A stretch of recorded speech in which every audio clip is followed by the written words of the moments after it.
A lot of people are watching what's playing out, this air assault, and wondering why now? Oh, why now? Because after Israel decided to leave Gaza Strip a few years ago and we got Hamas in return, about half a year ago, according to the Egyptian initiative, we decided to enter a kind of a truce and not to attack Gaza Strip. Hamas violated on a daily basis this truce. They targeted Israel and we didn't answer. Is making news right now as attacks continue. Who really started it? Israel broke the ceasefire. But Israelis say, not true. We will fact check it fairly, honestly. But this is important, and this is something I want to break down for the viewers. Yesterday, you and I were sitting here, and we had a conversation with Mustafa Barghouti, who's an independent legislator, Palestinian legislator.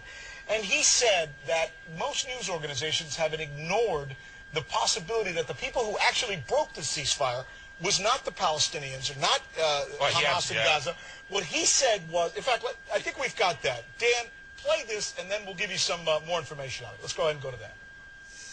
The world press community or media community is overwhelmed with the Israeli narrative, which is incorrect. The Israeli spokesperson have been spreading lies all over. The reality and the truth is that the side that broke this truce and this ceasefire was Israel.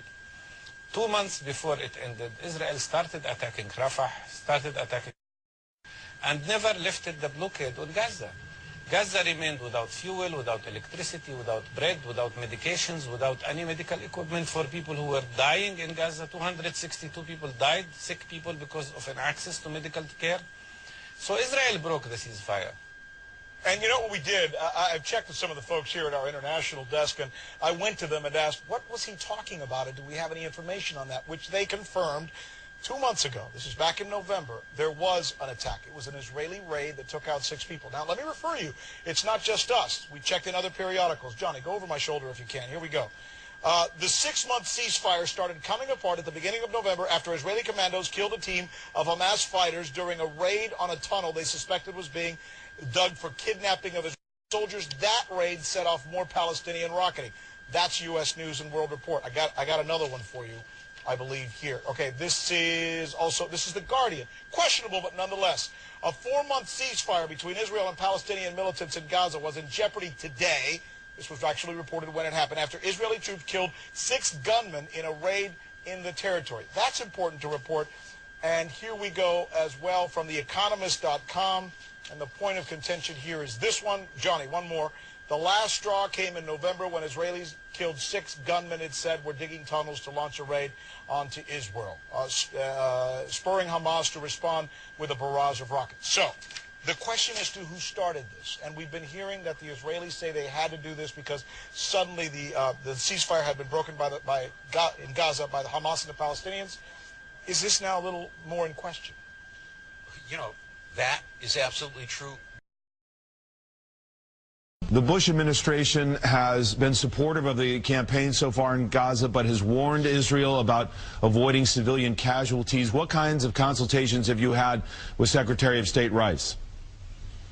Well, of course, we are in a very close connection. I am in a very close connection with Secretary Rice, and we had some talks only last night. The idea, and this is according also to our values, we are targeting Hamas. We are not looking for civilians to kill.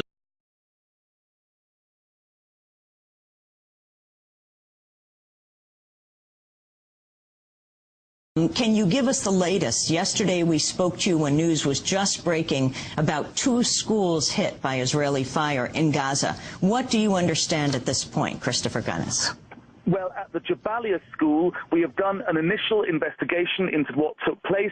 We are 99.9% certain there were no militants in the school or the compound. There was no militant activity in the school or in the school compound. If anybody, including the Israeli army, anybody has any evidence that there were people abusing our premises, we want to know, we want to find out what went on. It's in our interest to make sure that militants do not abuse our facilities, but we're 99% 99.9% certain that yesterday there were no militants and no militant activity. And there is some question from the Israeli army about was this activity in the vicinity of the compound or in the compound. And that's more clarification that we need, because if it was in the streets outside, that of course is different from if they were in the compound itself. So tell us who was in the school where what is the casualty figure you have at this point? Well, first of all, for the attack at Jabalia, we said yesterday 30 confirmed fatalities and 55 injured, including 15 critically. Very sadly, overnight, 10 people passed away. The fatality figure has now risen from 30 to 40. The people in the compound, over 1,300 people. By the way, some of those, many of them, had been told by the Israeli army to leave their houses and move to a safe place. Of course, Gaza is unique in being a war with a fence around it, but they nonetheless came frightened, terrified, vulnerable to our center. They were coming to what they thought was a neutral United Nations shelter, and then the rest is history. 40 people killed. And tell us about this school. A school for who? A school for young children. It's one of over 20 centers that we've set up as shelters. We've given the Israeli army the exact GPS coordinates of this building well before the conflict. We gave them the coordinates of all of our facilities in Gaza. The schools are clearly marked like any school anywhere in the world.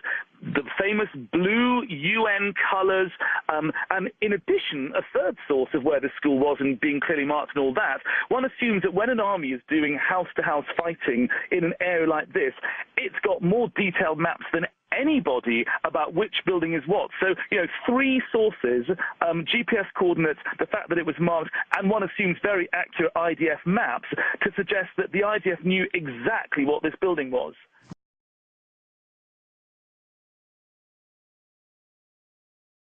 We are trying to avoid any kind of civil casualty. Israel called the population of Gaza to leave places in which they know that Hamas has its own headquarters, since Hamas is using the civil population and is acting and targeting Israel from civil population centers. We call the civilians to leave these places.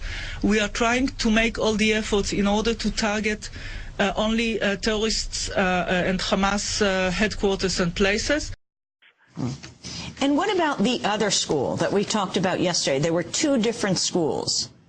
Well, there was an attack at a school called Asma a couple of nights back at 11:30 at night when 3 refugees went out into the compound of the school. They actually went to the toilet block in order to use the facilities. On their way back at 11:30 at night, there was a direct strike on the school compound, and they were killed tragically in that. So again, we're calling for an impartial investigation. We want the facts to come out. We want accountability. If anyone is accused of violating international humanitarian law, then we want an impartial investigation, and we want those found guilty of violating IHL to be brought to justice, because ultimately a sense of justice will be one of the many elements of the bedrocks of future and durable peace. So justice, we need justice, even though that sounds crazy as the guns are still blazing in Gaza. Why is it that the tiny state of Israel can oppress the Palestinian people? It is because it has the support of the most powerful state in the world, the American state. It is the aircraft carrier for American imperialism in the Middle East. It is the biggest recipient of American military aid in the world. It is the biggest recipient of civilian aid from America in the world. It is the only country that can spend civilian aid on arms. It is the only country that can order directly from American arms manufacturers without having to go through the State Department of the United States. It is a second state within the state of America, and that is why it can attack the Palestinians with impunity. Freedom is indivisible. While the Palestinians are in chains, none of us are free. Their fight is our fight.